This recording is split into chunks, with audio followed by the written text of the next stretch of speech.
Red Dead Redemption 2'nin ne türlü bir şaheser olduğunu anlatmaya gerek yok. Yaşayan bir açık dünyası, gerçekçi hissettiren ve bu sayede bağ kurulabilen karakterleri, akıcı animasyon kalitesi, göz alıcı atmosferi, merak uyandırıcı hikayesi ve unutulmaz görev yapısıyla oyundaki çoğu mekaniği kusursuza yakın işleyen bir oyun. Kısacası Rockstar Games 2013 yılında piyasaya sürdüğü GTA 5 ile aşılması imkansız olan çıtayı 2018'de Red Dead Redemption 2 ile beraber aşarak hem kendi sınırlarını zorlamış hem de oyun sektörüne yeni bir seviye getirmeyi de ihmal etmemişti. Red Dead Redemption 2 video oyun tarihindeki en kapsamlı vahşi batı ve kovboyluk anlatısı. Yani bu konsepte daha kapsamlı bir oyun varsa da ben bilmiyorum açıkçası. Bu türde birçok oyun var evet, fakat bu kadar bol içerikli, kovboyluğu buram buram hissettiren ve dünyasında kolayca girilebilen bir oyun benim nezdimde yok. At sürme, kamp kurma, soygun yapma ve sayılamayacak kadar bin bir türlü kovboyluk kokan aktiviteleri en iyi şekilde bu oyun kurguluyor. Sizin de anlayacağınız bu oyunun kalitesini öve bitiremem. Hatta o kadar çok seviyorum ki Enis Kirazoğlu'nun düzenlediği tarihin en iyi oyununun seçildiği etkinlikteki RDR2 lobisi de bizdik. Ve kaybettik. Şöyle söyleyeyim, konuşmaya gerek yok. Bir şey söyleyeceğim. Bunu izleyicili yapmanın kötü bir fikir olduğuna şu an karar verdim. Şu RDR kilobüsü bizi her an vurabilir gibi hissediyorum yani. Lobi çok güçlü değildi ama sağlık olsun. Tüm bunlar bir yana Red Dead Redemption 2 kovboyluk anlatısı dışında bu dönemin nasıl sona erdiğini de içten içe çok başarılı ve efektif bir şekilde anlatan bir yapım. Oyunun içinde hem küçük küçük detaylar olsun hem de gözle görülebilen bariz olaylar olsun, Rockstar deyim yerindeyse vahşi batı için gün batımını bariz bir şekilde oyunculara sunuyordu. Hatta şöyle söyleyeyim, oyun direkt olarak açılış sekansında belirtiyor bu durumu. 1899 yılına gelindiğinde kanun kaçaklarının ve silahşörlerin devri sona eriyordu. Amerika kanunlar diyarı haline geliyordu. Batı büyük bir oranda ehlileştirilmişti. Hala birkaç çete buralarda geziniyordu ama onlar da tek tek avlanıyor ve yok ediliyordu. Frame Void olarak biz de bu videoda bunları konuşacağız. Vanderlyn çetesinin nasıl çöktüğünü, Vahşi Batı'nın yerini kanunların nasıl aldığını ve Amerika'nın batısına medeniyetin nasıl geldiğini, kısaca Red Dead Redemption 2'nin Vahşi Batı'nın son günlerini nasıl anlattığını hep beraber inceleyeceğiz. Hepinize iyi seyirler.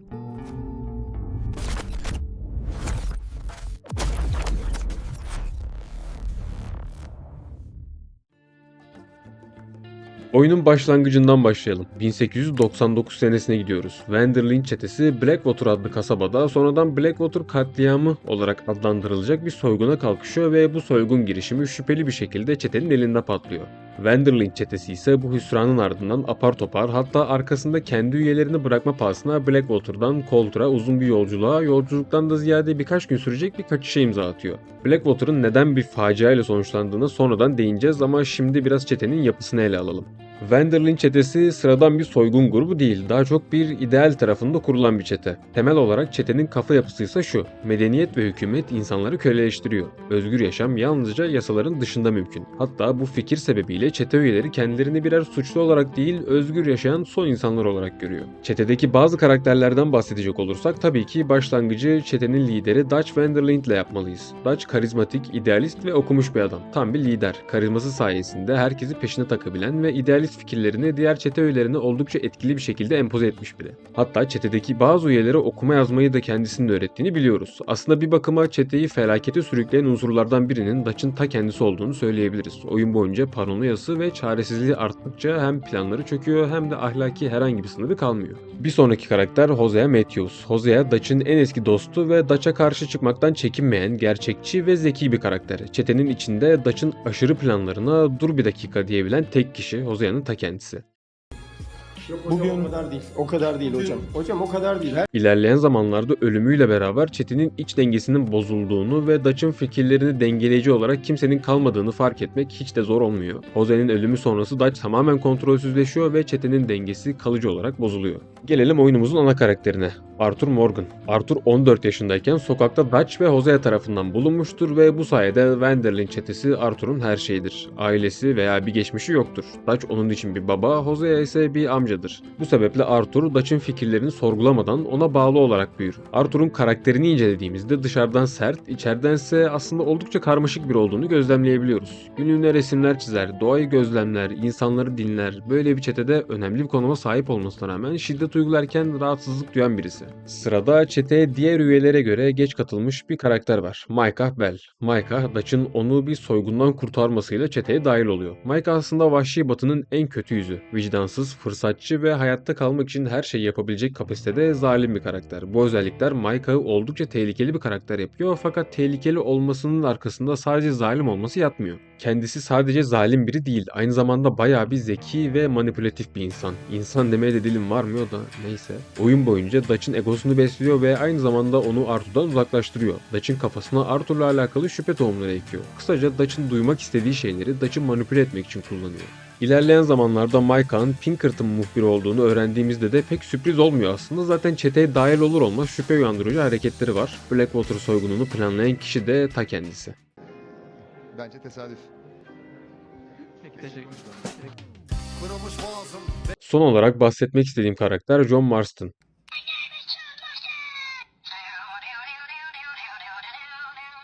Kendisini serinin ilk oyunundan da tanıyoruz fakat Red Dead Redemption 2'de aslında ikinci planda. Serinin ikinci oyununda henüz gelişmekte olan, hata yapan ve zaman zaman çocuksu davranan bir karakter. John da Arthur gibi küçük yaşta çeteye dahil oluyor ve Dutch'ın planlarını sorgulamadan arkasında duruyor. Aslında bu oyun Arthur Morgan'ın hikayesi fakat John'un dönüşümü de bahsettiğimiz Vahşi Batı'nın son günleri konusu için kritik bir öneme sahip çünkü ilerleyen zamanlarda ailesi için daha iyi biri olmaya çalışıyor ve çeteden gerçekten çıkmak istiyor.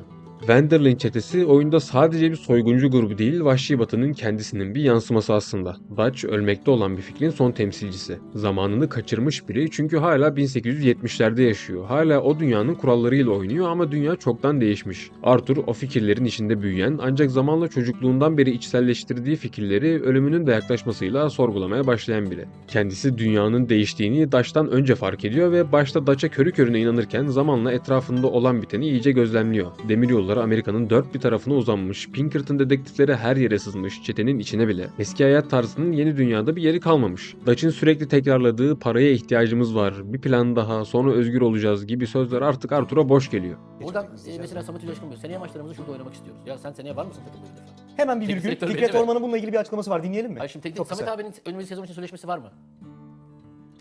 Bir şunu Ya var söyleyelim. mı sözleşmesi onu söyle. Yok Samet Hoca'nın mı? Evet. John Marston ise hikayedeki oluşturulan yeni dünyanın içinde var olmaya çalışan, geleceğe uzanan tek el. Micah ise bu çeteyi içten içe çürüten unsur. Yani Vahşi Batı'nın arkasında ne türlü pislik varsa bu şahısta mevcut. Kısacası zamanla çetenin çöküşü Vahşi Batı döneminin kapandığını gözler önüne seriyor. Özgürlük peşindeki bu insanlar aradıkları o özgürlüğün artık var olmadığını bizzat görüyor. Red Dead Redemption 2'nin anlatısında modernitenin önünde ne bir çete, ne bir ideal, ne de bir efsane tutunabiliyor.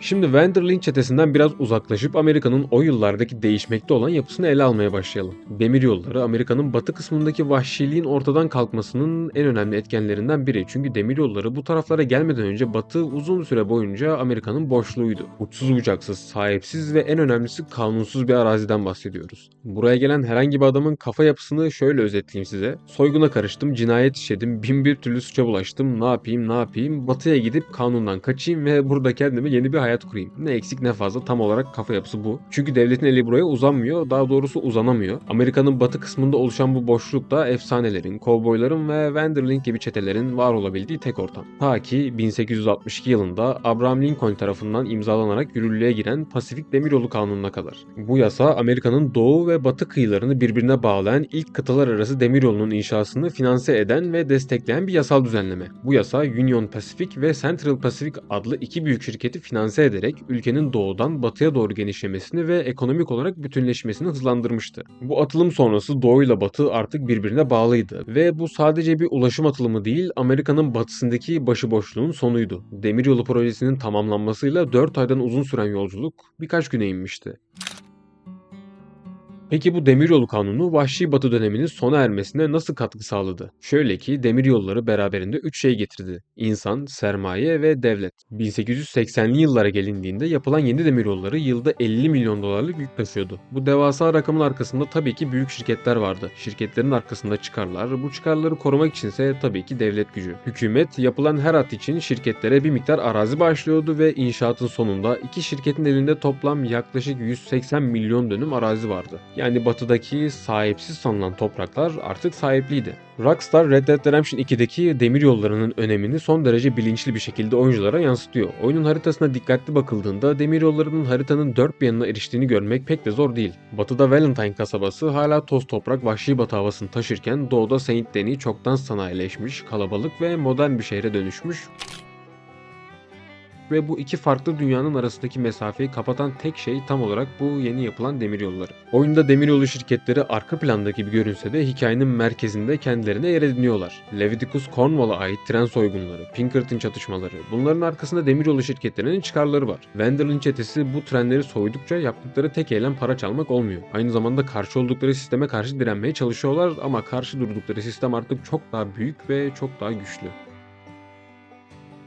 Demiryollarının tamamlanmasıyla Amerika'nın batısına ulaşım kolaylaşmış oldu ve önceden sahipsiz olan topraklar da artık sahiplendi. Şimdi sıra inşa edilen telgraf hatlarıyla zamanın yok olmasında. Telgraf hatları yaygınlaşmadan önce batıya kaçan bir kişinin en büyük avantajı mesafeydi. Şöyle düşünün. Bir soygun yaptınız, atınıza atladınız ve olay yerinden başarılı bir şekilde kaçtınız. Sizi takip edecek olan kişi sizden günlerce geride. Haber yavaş yayılıyor ve bu sayede koordinasyon kurulamıyor ve kanun size yetişemiyor. Jesse James, Billy the Kid, Butch Cassidy gibi efsane isimlerin yıllarca serbest dolaşabilmesinin temel sebebi bu boşluktu. 1861 senesinde Western Union kıtalar arası ilk telgraf hattını tamamlamıştı ve bu tarihten itibaren bu bahsettiğim avantajlar ortadan kalkmıştı. Bir soygun yapıldığında veya bir cinayet işlendiğinde haber artık atla değil elektrikle yayılıyordu. Telgraf hatları demiryolu güzergahı boyunca uzanıyordu ve ikisi birlikte oldukça işlevli bir şekilde çalışır hale gelmişti. Yani bir çete treni soymadan önce bile ilerideki istasyona haber uçma ihtimali doğmuştu. Kanun adamları telgrafı kaçan kişinin veya kişilerin yönündeki şerif ofisini uyarmak için kullanıyordu. Bu durum çetelerin sonunu hazırlayan başlıca etkenlerden biri olmuştu. Telgraf hatları tamamlandığında San Francisco ilk kez New York'la anlık iletişime geçebilmişti ve bu durum Pony Express'in kapanmasına sebep olmuştu.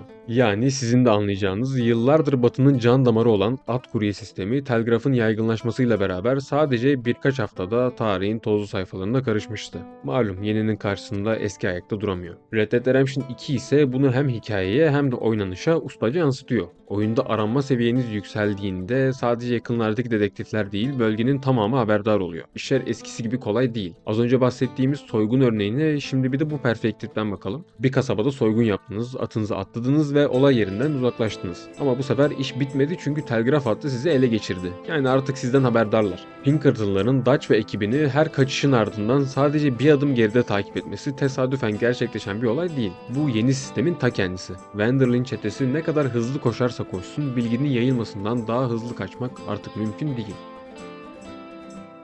Şimdiye kadar bahsettiğimiz demiryolları ve telgraf hatları Vahşi Batı'yı evcilleştiren fiziksel ve teknolojik unsurlardı. Ama bu dönüşümün bir de insan yüzü vardı. Pinkerton. 1850 yılında Alan Pinkerton tarafından kurulan Pinkerton Ulusal Dedektiflik Ajansı kısa sürede dünyanın en büyük özel kolluk kuvveti haline gelmişti. Bu ajansın logosuysa son derece sembolikti. Hiç kapanmayan, sürekli açık bir göz. Altındaysa "We never sleep" yani biz hiç uyumayız. Bu slogan zamanla İngilizce'de özel dedektif anlamına gelen private eye teriminin doğmasına bile yol açmıştı. Peki şimdi size çoktan seçmeli bir soru. Düşünmeniz için de 5 saniye. Pinkerton'ın ilk ve en büyük müşterileri kimdi?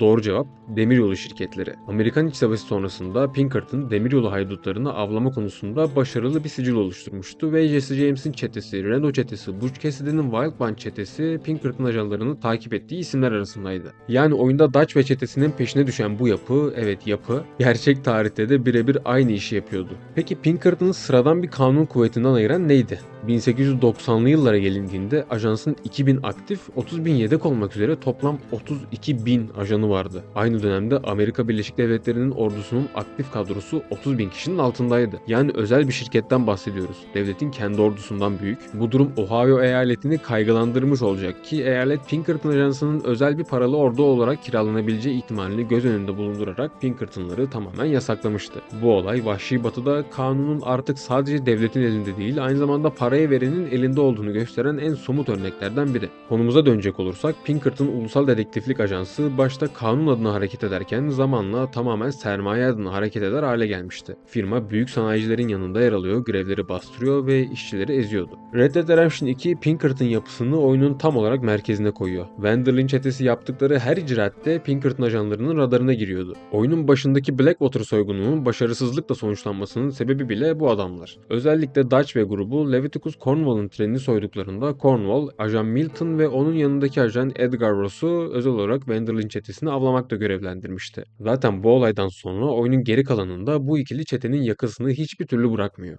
Milton ve Ross ilk sahneye çıktıklarında Arthur, John Marston'ın oğlu Jack'e nehir kenarında balık tutmayı öğretiyordu. Bu sakin ve sessiz anın tam ortasında çıkan ikili kibarca ve soğukkanlı bir şekilde Arthur'dan Dutch'ı teslim etmesini istiyordu. Arthur tabii ki bu teklifi reddediyordu ve Milton oradan ayrılmadan önce Arthur'un bu olumsuz cevabına karşılık çetenin bir üyesi olan McCallander'ı Blackwater katliamı sırasında yakaladıklarını ve onu yavaşça öldürdüklerini söylüyordu. Milton bunu sadece Arthur'u kızdırmak için yapmıştı. Bu davranış biçimi aslında Pinkerton ajanlarının karakterini de özetliyor. Nazik görünümlü, hesaplı ve acımasız. Ross ise giderken Jack'e dönüp sırıtarak şunu söylüyor: "Balık tutmanın tadını çıkar evlat. Hala yapabiliyorken." Bundan sonraki süreç ise tam olarak çetenin köşeye sıkıştırılma ve çetenin bu sıkışıklık içerisinde kendisine bir yer bulma hikayesi. Saint Denis banka soygununda Pinkerton çeteyi yeniden köşeye sıkıştırmıştı ve Milton, Dutch'ın sağ kolu Jose'yi öldürüyordu. John Marston yakalanmıştı ve grubun genç üyesi Lenny Summers iki Pinkerton ajanı tarafından öldürülmüştü. Çete o karmaşadan zar zor kaçabilmişti. Çete Guarma'dan döndükten sonra işleri iyice çığırından çıkmıştı. Milton Guarma dönüşünde Micah Bell'i yakalayıp Micah'ı ajansın muhbiri haline getirmişti. Artık Pinkerton çetenin içindeydi ve her plan, her hareket Milton'a ulaşıyordu. Milton, Vanderlyn çetesinin Lakay'daki kampına büyük bir baskın düzenlemişti. Çete bu saldırıyı zar zor savuşturmuştu ama artık herkes biliyordu ki kaçacak yer kalmamıştı. Son olarak Milton, John'un karısı Abigail'i rehin alarak Arthur ve Sadie'yi tuzağa düşürmeye çalışmıştı. Arthur'u silahla köşeye sıkıştırdığında Micah'ın muhbir olduğunu söylemişti. Tüberkülozdan bitap düşen Arthur, Milton'un üzerine atlasa da Milton onu kolayca yere sermişti ve tam öldürecekken Abigail kurtulup Milton'ı kafasından vurmuştu. Böylelikle Milton ölmüştü fakat bu hiçbir şey değiştirmeyecekti. Ross hemen devreye girmiş ve çetenin Beaver Hollow'da bulunan kampına büyük bir Pinkerton kuvvetiyle baskın düzenlemişti. Çete bu sefer dağılmıştı. Bir daha toparlanamamak üzere.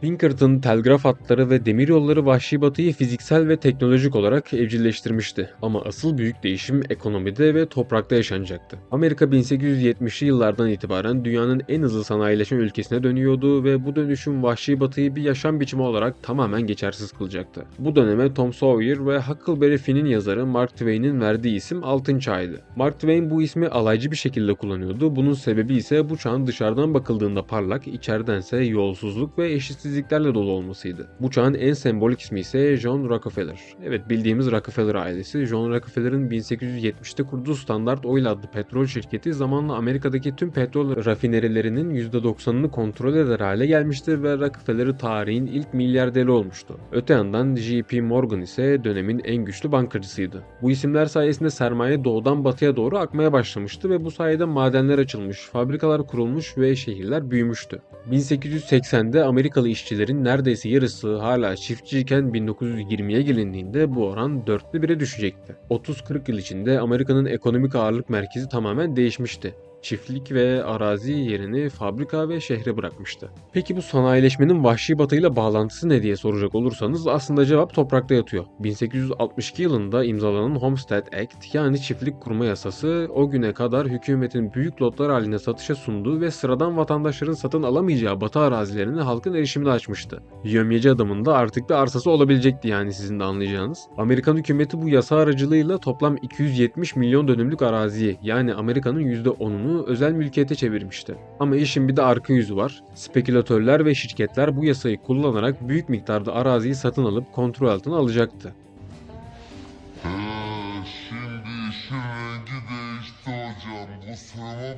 Mark Twain'in neden bu dönem için alaycı bir şekilde altın çağı dediğini artık anlamlandırabiliyoruz bence. Rockstar bu dönüşümü Red Dead Redemption 2'de son derece açık bir şekilde yansıtıyor.